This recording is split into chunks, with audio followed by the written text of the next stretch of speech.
Good morning student, আশা করি তোমরা সবাই ভালো আছো, সুস্থ আছো।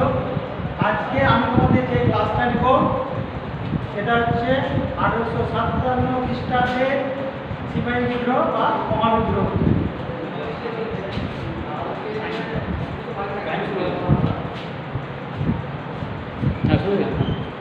ঠিক আছে দেখছি না। আজকে তো সবাই ধরো পড়ছে, টিচাররা করে নেন। তারপরে যদি আমরা জানি যে 1757 খ্রিস্টাব্দে একটা পলাশী যুদ্ধ হয়েছিল। সেই পলাশী যুদ্ধে জয়ের মধ্যে দিয়ে কিন্তু ইংরেজ ইস্ট ইন্ডিয়া কোম্পানি ভারতে যে আধিপত্য বিস্তার করেছিল এবং বক্সারের যুদ্ধের পর সেটা কিন্তু আরও সুদৃঢ় হয়েছিল এবং সেটা আরও প্রসারিত হয়েছিল। তার 100 বছর পরে অর্থাৎ 1857 খ্রিস্টাব্দে একটা বিদ্রোহ ঘটেছিল সিপাহীদের দ্বারা, সেটা হচ্ছে সিপাহী বিদ্রোহ নামে পরিচিত। তো আমরা আজকে দেখব যে সিপাহী বিদ্রোহ কিন্তু হঠাৎ করে গড়ে ওঠেনি, একাধিক কারণের পরিপ্রেক্ষিতে কিন্তু হয়েছিল এই বিদ্রোহটা। তো আমরা সচরাচর যেটা দেখি যে কোনো ঘটনা বা কোনো কিছু ঘটার ক্ষেত্রে কিন্তু কোনো একটি কারণ দায়ী থাকে না, তার জন্য কিন্তু বিভিন্ন কারণ দায়ী থাকে। তেমনই একইভাবে 1857 খ্রিস্টাব্দে যে সিপাহী বিদ্রোহ বা মহাবিদ্রোহ হয়েছিল তার জন্য কিন্তু বিভিন্ন কারণ দায়ী ছিল। এটাকে আমরা দুভাগে ভাগ করে আলোচনা করতে পারি। একটা হচ্ছে প্রত্যক্ষ কারণ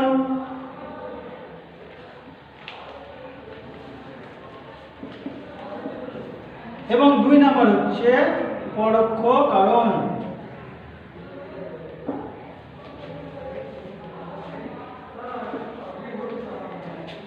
তাহলে 1857 খ্রিস্টাব্দে যে সিপাহী বিদ্রোহ বা মহাবিদ্রোহ, সেই বিদ্রোহের কারণ হচ্ছে দুটি, একটা হচ্ছে প্রত্যক্ষ কারণ আর একটা হচ্ছে পরোক্ষ কারণ। তাহলে আমরা প্রথমে আলোচনা করব প্রত্যক্ষ কারণ নিয়ে। প্রত্যক্ষ কারণ কি ছিল? যে সেনাবাহিনীতে ইস্ট ইন্ডিয়া কোম্পানি কি করেছিল, সেখানে একটা নতুন ধরনের রাইফেলের প্রবর্তন করেছিল। সেই রাইফেলটার নাম হচ্ছে এনফিল্ড রাইফেল। এই রাইফেলের কার্তুজ বা টোটাটা কিরকম ছিল, অর্থাৎ গুলির যে কভারটা ছিল অর্থাৎ কার্তুজটা, সেটা ছিল গরু এবং শকুরের চর্বি মিশ্রিত এবং এটা দাঁতে কেটে বন্দুকে ভরতে হতো। তো আমরা জানি যে ভারতীয় সেনাবাহিনীতে হিন্দু মুসলিম দুই সম্প্রদায়ের মানুষই কিন্তু এই সেনাবাহিনীতে সেনা হিসেবে নিযুক্ত ছিল। তো তারা কী করেছিল, তারা ধর্মচ্যুত হওয়ার ভয়ে কিন্তু ভীত হয়েছিল এবং সেই কারণের জন্য কিন্তু তারা বিদ্রোহী হয়ে উঠেছিল। এবং ব্যারাকপুরের সেনা ছাউনির সিপাহী মঙ্গল পাণ্ডে 1857 খ্রিস্টাব্দের 29 মার্চ প্রথম এর বিরোধিতা করেছিল। এর বিরোধিতার পরে কিন্তু সিপাহী বিদ্রোহ বা মহাবিদ্রোহ শুরু হয়ে যায় এবং এটি পরবর্তী ক্ষেত্রে কিন্তু আরও বিস্তার লাভ করে। এর পরিপ্রেক্ষিতে কিন্তু মঙ্গল পাণ্ডেকে ফাঁসিও দেওয়া হয়। তো এখানে যদি আমরা দেখি যে সিপাহী বিদ্রোহ বা মহাবিদ্রোহ প্রত্যক্ষ কারণ কি, এটা একটা প্রশ্ন হতে পারে।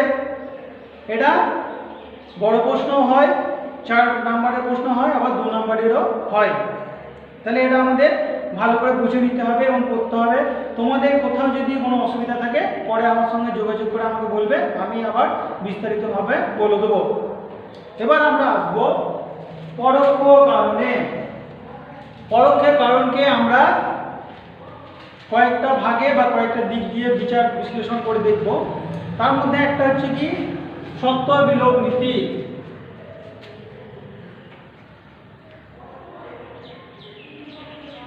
সত্য বিলোপ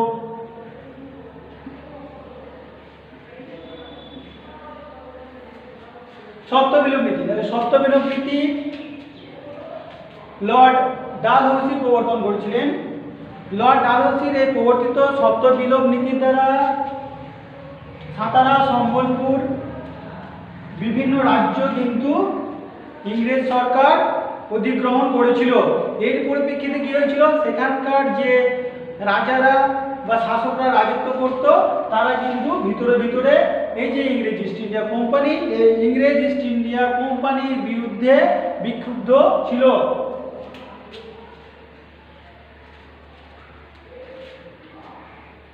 তারপরে আমরা যদি দেখি তাহলে ভারতীয়দের উপর অত্যাচার বা অন্যায়, ভারতীয়দের উপর অন্যায়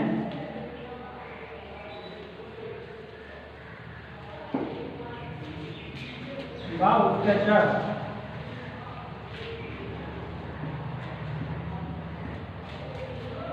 ইংরেজ ইস্ট ইন্ডিয়া কোম্পানি তথা তাদের কর্মচারীরা কি করত, বিভিন্ন যে শিক্ষা প্রতিষ্ঠান ছিল, সরকারি দপ্তর ছিল, সেখানে কি করতো, সেখানে কিন্তু ভারতীয়রা কিন্তু কর্ম করত। তো এখানে কি করতো, যে ইংরেজ ইস্ট ইন্ডিয়া কোম্পানি যে কর্মচারীরা ছিল, তারা কিন্তু এই যে ভারতীয় কর্মচারী ছিল তাদের উপর কিন্তু অন্যায় অত্যাচার করত এবং তাদেরকে কি করত, তাদেরকে হেনস্থা করত এবং অপমান করত। আমরা জানি যে বিভিন্ন যে ইউরোপীয় ক্লাব ছিল, সেই ক্লাবগুলোর বাইরে লেখা থাকতো, কি লেখা থাকতো, যে কুকুর এবং ভারতীয়দের প্রবেশ নিষেধ। এর পরিপ্রেক্ষিতে আমরা বুঝতে পারছি যে ইংরেজরা তথা ইংরেজ কর্মচারীরা কিন্তু ভারতীয়দের খুব একটা ভালো নজরে দেখতো না, ভারতীয়দের ছোট নজরেই দেখতো।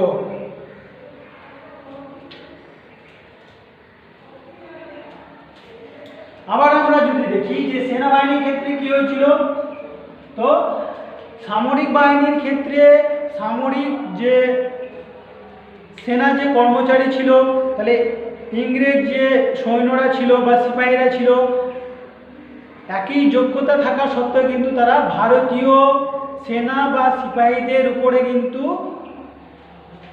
অন্যায় করত, অত্যাচার করত, তাদেরকে ছোট নজরে দেখত। এক্ষেত্রেও কিন্তু একটা বৈষম্য ছিল। আর কি বৈষম্য ছিল, যে বেতন বৈষম্য কিন্তু ছিল। একই যোগ্যতা থাকা সত্ত্বেও কিন্তু ভারতীয় সিপাহীদের বা সেনাদের বেতন কম ছিল, সেই দিক থেকে কিন্তু ইংরেজ কর্মচারী বা সেনাদের বেতন বেশি ছিল। খাবার দাবারের ক্ষেত্রে কিন্তু আমরা এরকম বৈষম্য দেখতে পাই। তাছাড়া কি দেখতে পাই, তাছাড়া আমরা যেটা দেখতে পাই যে কোনো দুর্গম এলাকায় বা দুর্গম স্থানে যখন যুদ্ধ বাধত, তখন কিন্তু প্রথমে ভারতীয় সেনাদেরই পাঠানো হতো।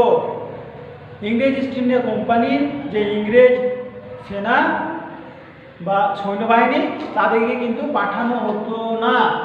তাই এক্ষেত্রে কিন্তু আমরা একটা বৈষম্য দেখতে পাচ্ছি।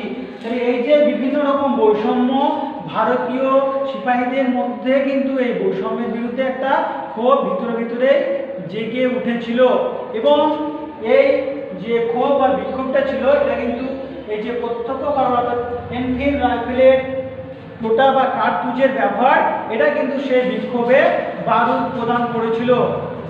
তার ফলে কিন্তু 1857 খ্রিস্টাব্দে সিপাহী বিদ্রোহটা গড়ে উঠেছিল বা 1857 খ্রিস্টাব্দে সিপাহী বিদ্রোহ শুরু হয়েছিল।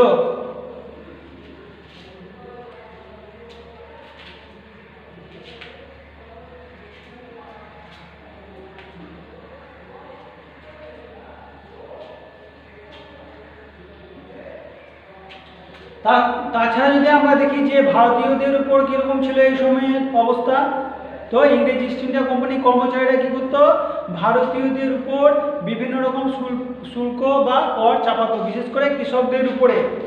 এ সময় কী হয়েছিল, যে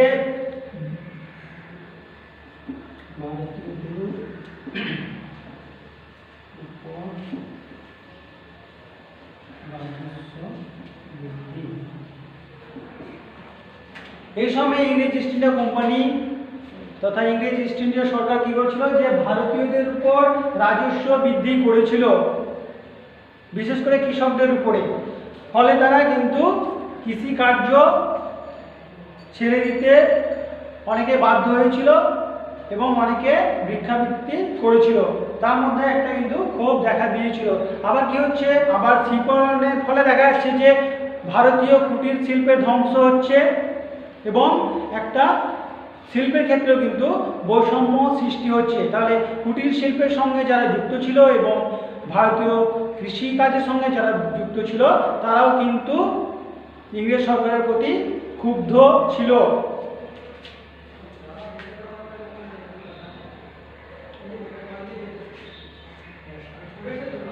আবার আমরা যদি দেখি তো দেখব যে ইংরেজ ইস্ট ইন্ডিয়া কোম্পানির কর্মচারী যারা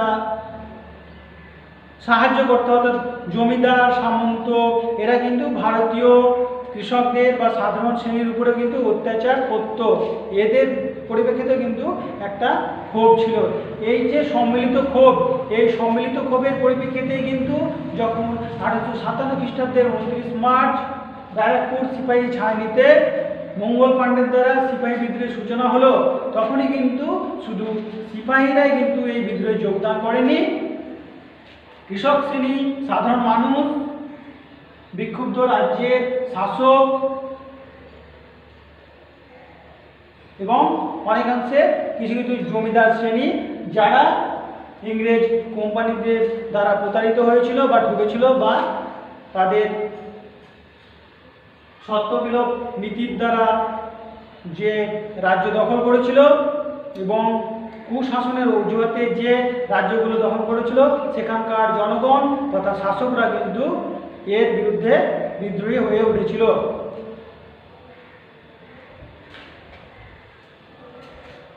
তাহলে তোমরা মোটামুটি বুঝতে পারলে যে সিপাহী বিদ্রোহের দুটি কারণ ছিল, একটা হচ্ছে প্রত্যক্ষ কারণ এবং আরেকটা হচ্ছে পরোক্ষ কারণ।